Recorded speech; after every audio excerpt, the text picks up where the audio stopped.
Hi guys, thanks for tuning into the channel. As you can see, I'm not at my house right now. I'm up in my sister's house in New Hampshire watching her dogs while she's in the Keys in Florida. The weather up here is gnarly. Not like we get cold winters and snow down in Rhode Island, but nothing like it is up here. Oh my god, I can't tell you how many times I have slipped and fell on my butt and went rolling down the hill, and I swear her dogs laugh at me. So me and my husband did a video about the things they don't tell you about methadone. And we got so many people saying, oh, you're high as F right now. They can't even keep their eyes open, especially my husband. I know I don't have to explain any of this to you, but I guess I didn't explain a lot right in that video. We started 10 years ago on 190 milligrams, and we have tapered down to 39 milligrams. And we did that through going down 1 milligram or 2 milligrams a week because we wanted to do it the right way, and plus we did not want to feel withdrawals. Now, there was other comments like methadone does not ruin your teeth. It's people, you just don't take care of your teeth. I've always taken care of my teeth. My teeth cost my parents like $15,000 when I was a kid because I had to have braces. So I always taken care of my teeth. What happened was, when you are on methadone, and it does give you sugar cravings. I don't care what anybody says, and that like sugar can mess your teeth up. And like, I've always went to the dentist. I've always kept up with all my appointments. Like, if you would have seen me, you would not have thought I was a drug addict and stuff. I wasn't like one of them people that and it sounds very rude and very cocky, and I know that, and I'm sorry if it is coming off that way, but I was I was a functioning drug addict up until I wasn't.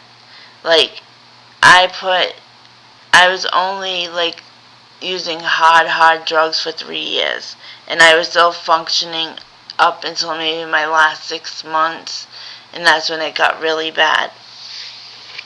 Now,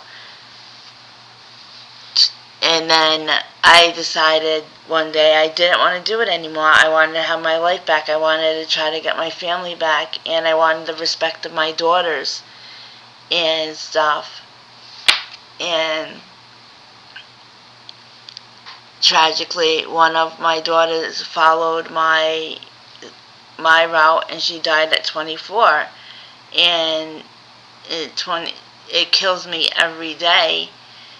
Well, she wasn't my biological daughter. She was a foster daughter, and she was not like a foster daughter. She was my daughter's best friend. Her mother was a drug addict. We had a very stable household for my child, so she wanted to come live with us, and we let her, and I took her in as she was my biological daughter, because she still meant the world to me. And with that being said, it killed me to know that she was following in both her mother's footsteps.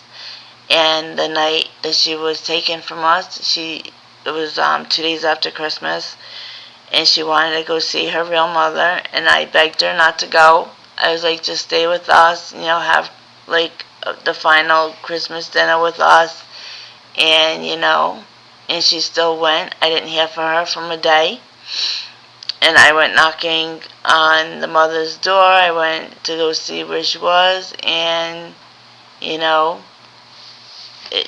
I was told that Aria was gone, and she overdosed. And then a couple years later, it's only been 4 years because she died in December 27th of 2022. And some people said that she planned it, and some people said it was because her biological mom didn't check on her. But that took a big bang on me, but I still didn't go back to using. Now, if there was any part of my life that I would have gone back to using any substance, would have been when my father died back in 2024, the day before Halloween, because my father was everything to me. And that would have been the day, if any day, that would have been the time of my life I would have went back. And I didn't. I got the coping skills that I needed to handle that. And that's why I always tell everybody, if you're going to get clean, make sure you do the counseling, make sure you get the therapy. Some people may say it's bullshit, but in a time of need, those coping skills that they try to teach you, it works. It works. You may not think so because you may be like, oh, this is bullshit. They've never been an addict, or they don't know what they're talking about. And that sometimes that is true, but then you find one of the counselors that actually does know what they're talking about and can help you. So just stick with it. And there are many, many, many other ways of getting clean. You don't have to just go on methadone. Suboxone, Subutex, the shot, like they all work. And everything is different for everybody. Me and Andrew were just telling you what worked for us and what got us clean and what it could be to like get somebody else what we were doing. That if it reaches one person and can help them, then our goal is done with the video. If it helps more people, great. And then hearing that people's like, oh, and the dude was high as fuck. No, he worked a 16-hour day. And he came home and I was like, oh, sit down, we gotta do this video today. I wanna get this video done and over with. And like, Andrew has a hard time saying no to me, so he's just like, okay, let's do it. And so he was very tired. I'm not making excuses, but we have been clean for 10 years, and we are very, very proud of it. Even if some people are like, oh, you're trading one vice for another, we're trading, like, people are right, it is trading one addiction for another, but the addiction that we had was not, like, keeping us as members of society. We were degenerates. We were not members of society. And now we have our families back. We have our families' respect. We have jobs that we've been at for 10 years and stuff are over now because our clean date is November 15th of November 5th of 2015. So that's our clean date, whether people think that it is or not, because we're on methadone. And I know the stigma of being on methadone. I know the stigma of being on Suboxones. They're like you're trading one drug for another. And essentially, yes, you're right. But we can get off this drug a lot easier than getting off dope. And people do say methadone is worse than getting off dope, but if you do it the right way, like if you go down slowly and like 1 milligram at a time, or 1 milligram a week, you will not feel the full effects of like dope sickness as you would if you just don't have the money to buy it and you're feeling all that stuff at once. And when I say like stick with a counselor, because everything that you're numbing and everything that you're repressing while you're doing dope is going to come back full force. And I know this from experience. And, it sucks, but it happens. Everything that you stopped feeling, you are going to feel. That's why I said keep with the counseling, keep with the therapy, because feeling everything that you suppressed is going to be hard, And, I know I don't have to come on here and explain that video, but I'm not going to have haters tear us down for all the hard work that we put in just because, they say we have slurred speech or our eyes are closed or, whatever. When you do something for as long as I have, or got the sicknesses that I have, I got hepatic encephalopathy and from doing dope. And I'm going to be on Xifaxan for the rest of my life. Look it up, okay? If you don't believe me, look it up, okay? It causes slurred speech. It causes all kinds of things that could be related to dope sickness. But since I chose to do dope the way I did, this is something that I've gotten, And I now have, what's that, psoriasis? No, not cirrhosis. I have cirrhosis of the liver now. And I thought you could only get that from drinking. But no, I was wrong. You can get that from hepatic encephalopathy. And you can get that from being an IV drug user.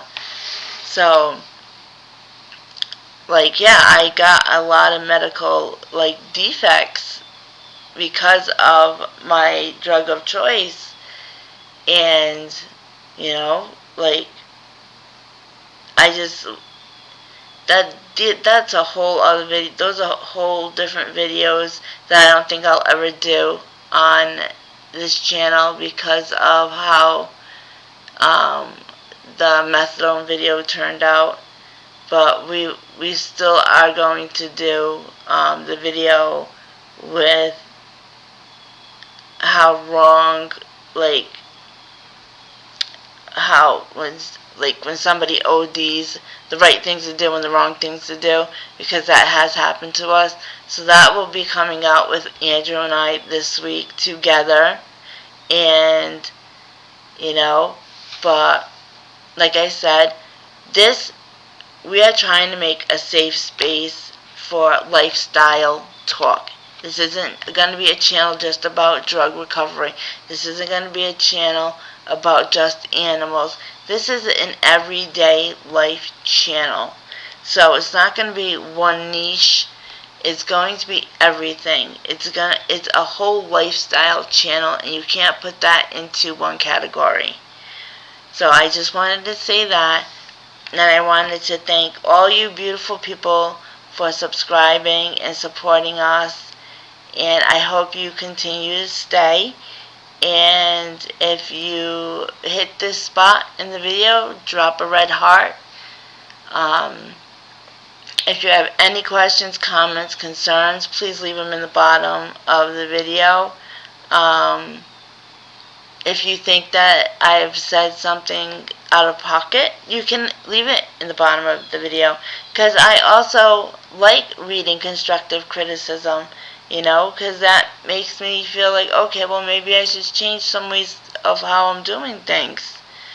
But like I said, thank you so very, very much for continuing to come back. And if you find yourself coming back, but you're not subscribed, just hit the button and just subscribe. And if you don't like us after a while, you can always unsubscribe. But I appreciate you all very much. Andrew appreciates you all. And we would like to go do lives and have discussions with you guys, or just talk and get to know you. So if there's anything that you want us to do, drop it in the video, drop it in the comments, and we'll get it done for you. Right now I'm in the mountains. We're supposed to be getting a blizzard this week, And I can't tell you how many times I have fell on my ass bringing these dogs out, but I'm going to be going home with one big bruise. But I thank you so much, and I will be putting out a couple more videos of their dogs on our shorts, but I just wanted to clear up some things. And once again, I probably have not cleared it up the right way, but I cleared it up the Calra way. So thank you so much for coming back, and I appreciate each and every one of you. And like I said before, I hope you have a great year. This is a new year, and this is going to be everybody's year to shine, and I completely believe that. So I hope you guys have a great weekend coming ahead. So peace and purrs, everybody. Peace and purrs.